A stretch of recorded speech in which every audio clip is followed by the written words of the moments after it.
Well, welcome to another episode of Awakening Potential Podcast, your passport to a profound self-discovery and personal growth.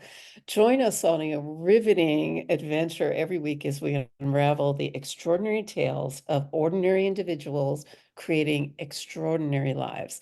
In each one of these episodes, we plunge into their captivating stories, life-altering experience, and profound insights that ignite their journey toward recognizing and realizing our limitless potential. So it seems to me that we're totally meant for more, absolutely meant for more and more potential, and perhaps we're not used to all of gaining the skills and taking that uncomfortable action to get things done. So today we're joined here by Danielle Connor, a dear friend of mine, who's a true luminary in the world of perfectionism for sure.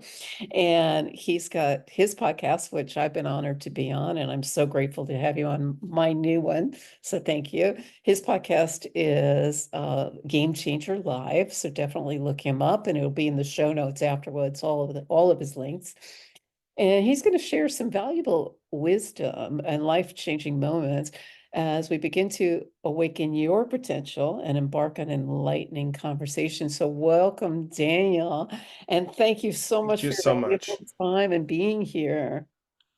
Yeah, thank you for having me, Karen. It's like nice being on this side of the microphone. Right, right. It's a life is a journey, right? You never know where you're going Yeah, to be or in front of who's what.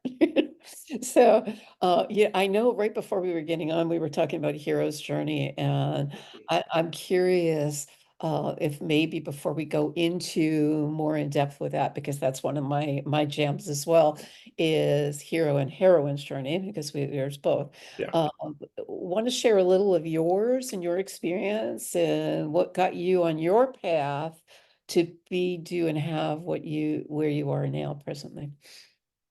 So, I'm a coach. Let's start with the destination, where I am today, and that is that I'm a coach. I work with clients who are trying to overcome some form of perfectionism. And honestly, I think everyone on earth has some area in their life where they're a bit of a perfectionist, a little bit.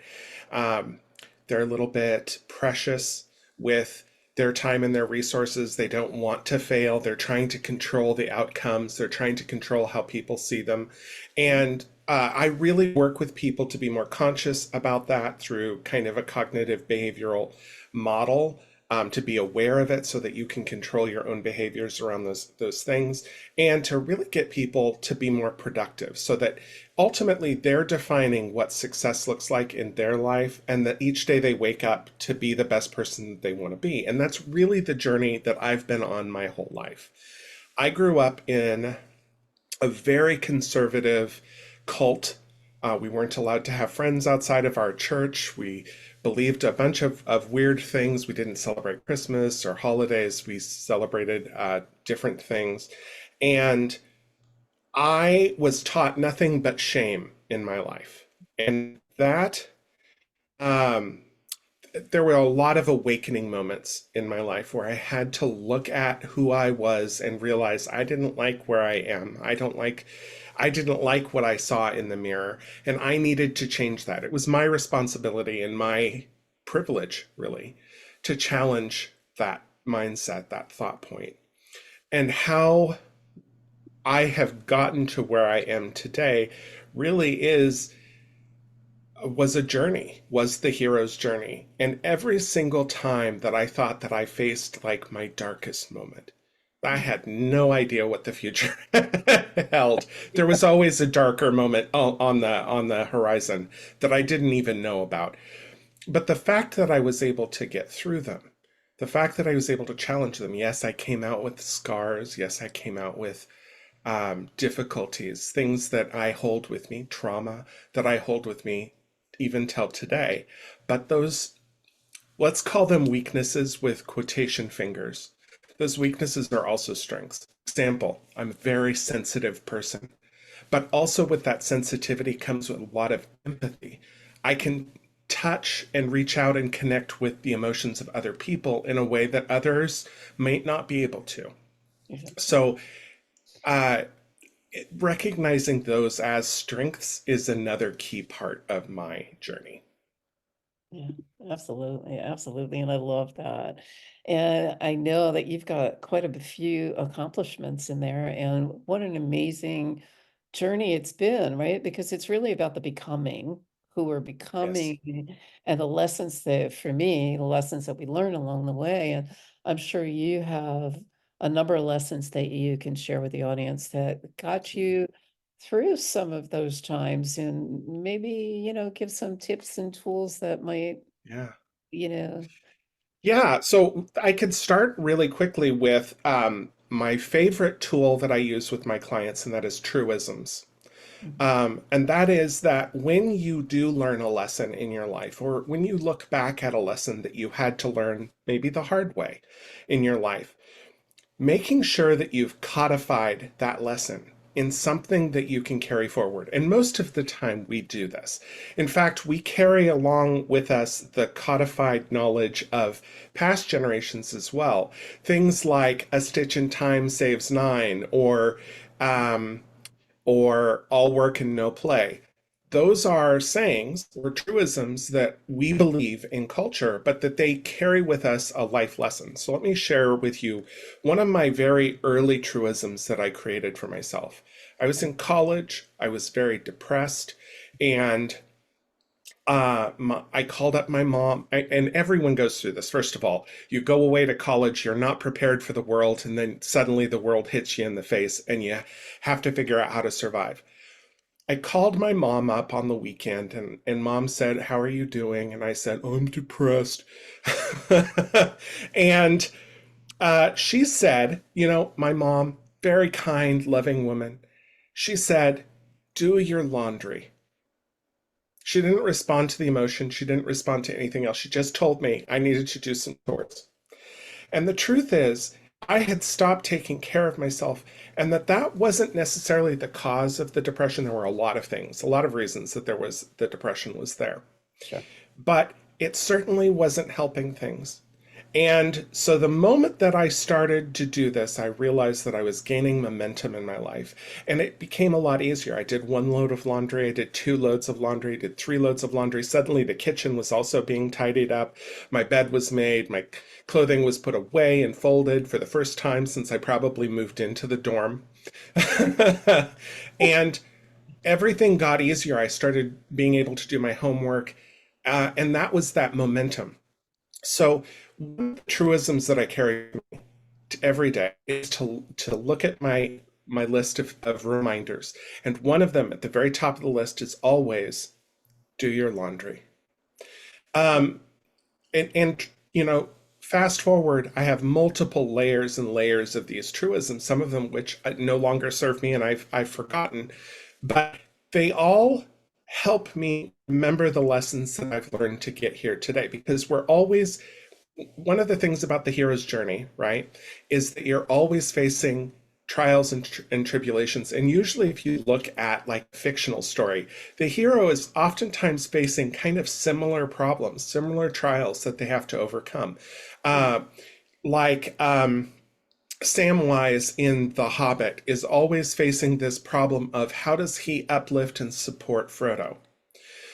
And if you look back at your hero's journey of the things that you've faced up until now, you'll find patterns, you'll find lessons that you've relearned the hard way over the course of the year. And why not codify those lessons so that you can remember them easier going forward, so that the next time you face the dragon in your life, you're more prepared to grab that sword. Right. I love that. I love that. Facing the dragon and being prepared for sure. Yeah, Uh, yeah, yeah. When I look at we have all been on some form of the heroine's journey, and I yeah, know for myself, there's always somebody that comes into your path. Someone comes in for a reason or a season, and they become like a mentor or somebody to, like, let me follow you, and you're doing it already. Like, what would that look, for us, it's be, I don't know about you, but I got a coach. I yeah, actually had a spiritual mentor and a coach at the same time, and they became my guiding light on my heroine's journey. And looking back on it, I couldn't have done it without them, because it's about falling, and it's about like going within and facing the dark side, and knowing that there's a little bit of light. I was sharing with somebody earlier today that when I tap into my feelings, right? Because feelings are what supports which is the key to manifestation. It's like looking over the fence and going, oh, it's looking pretty awesome on the other side of the fence. And how do I get there? So through your hero's journey, how did you get there? And, for somebody who's starting their journey, which, we're raising potential on this call, like what would be something that you could share with the audience that might make a difference for somebody who's in that space and wanting to move forward? First of all, great, great topic. In the hero's journey, there's always a wise man who confronts you, right? Yes. Yeah. So, in the Lord of the Rings, that's Gandalf showing up at Bilbo's front door, or Frodo later in the other stories. But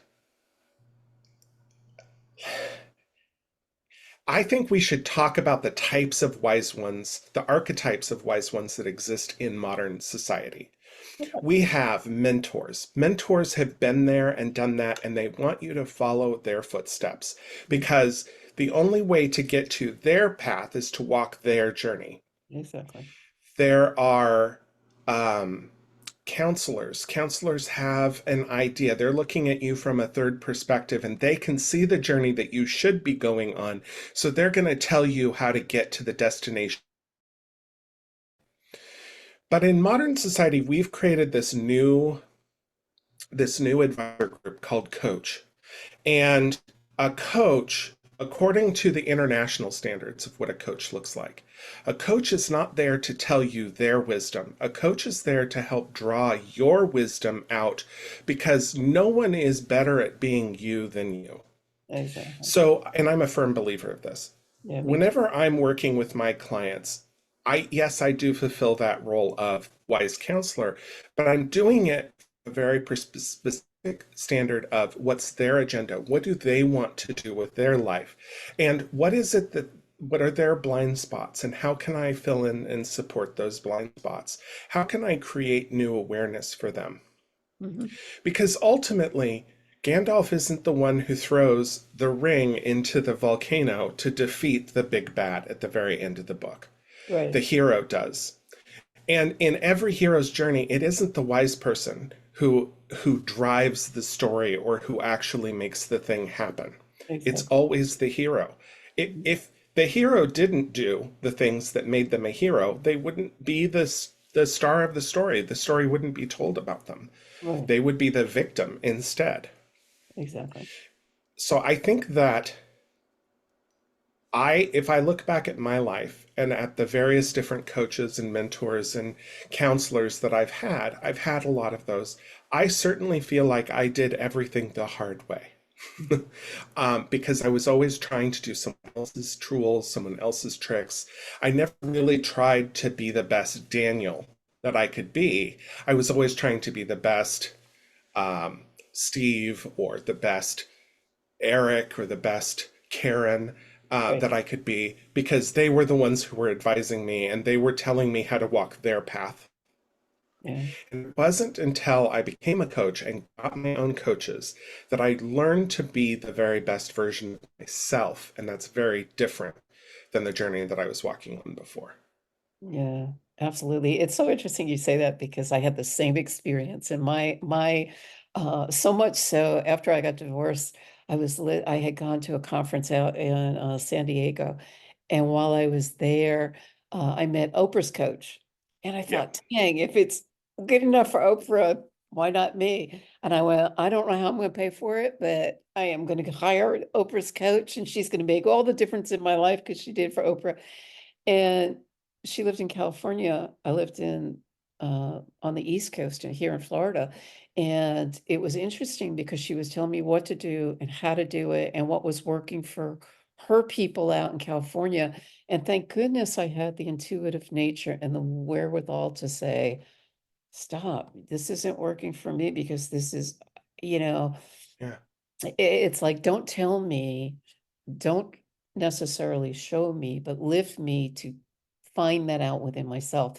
And Yeah. that, I think, was my turning point for really being a stand for myself, and then being a down the line a better coach for others. Because now it was a huge lesson for me. It was a huge lesson. Yeah. It's not about how much money you spend, right? And I paid that one off Well, for a long time. yeah, and so the title of this podcast, Awakening Potential. Yeah, Every human being on earth has limitless potential, something you and I, a belief that you and I share. As a coach, it would be very limited of me to think that the potential that everyone shared was exactly the same. right, exactly. If I was supposed to be an Oprah in this life, then I would be an Oprah, but I'm not. I'm a Daniel. I'm a completely different human being. So, what is it that I need to do to be the best version of myself, not the best version of someone else? So, Exactly. I would hazard to say that she may have called herself a coach, but she certainly was not being a coach. No, she wasn't, but it was a huge lesson for me, Yeah, because that was my turning point for learning from myself. Just be a Karen and don't worry about being the Oprah or emanating anything likely, and don't tell me yeah, what to do, because my little girl came out and was like, you can't tell me, and So I mean, yeah, I laugh now, but in the moment I had an expectation, right? I'm still human. I had an expectation that this was going to make all the difference in the world, and it was going to really move me forward. The universe had a different plan for me, and I'm grateful I went followed that plan. So yeah. I am grateful that you followed that plan too, because that's what led us to this point in time. And I think that another thing that I teach my clients is you're already perfect. One of the things about perfection is that we're trying to control the future. We're trying to control the outcome. We're trying to control how people feel or behave about us. And the truth is, that comes from a sense of that there's something wrong with us right now. And until we can get to the point where we can look in the mirror and say, you know what? I am perfect. Every single step in my life that has led me to where I am today was a right, challenge, and I had two choices: to try or to fail. And I tried. That's the only reason I'm here. If I failed at any of those points, that would have been it. That would have been the end of my story, and there would be no more Daniel. But I right, didn't. I succeeded. I got here. This moment, in this moment, I can look back at the past and say, maybe I would do it differently if I was faced with that same challenge now. But the decision that I made at the time was the only decision I could make because it was the decision that was based off of my reality at the time. I don't have the right to question it. What I do know is that I made the right choice. Doesn't matter what it was. And who I am today is the result of all of those choices, those compounded choices. And I'm still in control of my story. I get to decide what the next chapter is going to look like. I love that. Absolutely. Um, we all get to decide. And sometimes I get that for a lot of people, it's very challenging to make a decision. And it gets back to some of it is just the perfectionism, like, what are people going to think of me? Or, oh my God, I'm not going to be enough, or I won't be loved. It always gets to back down to love, right?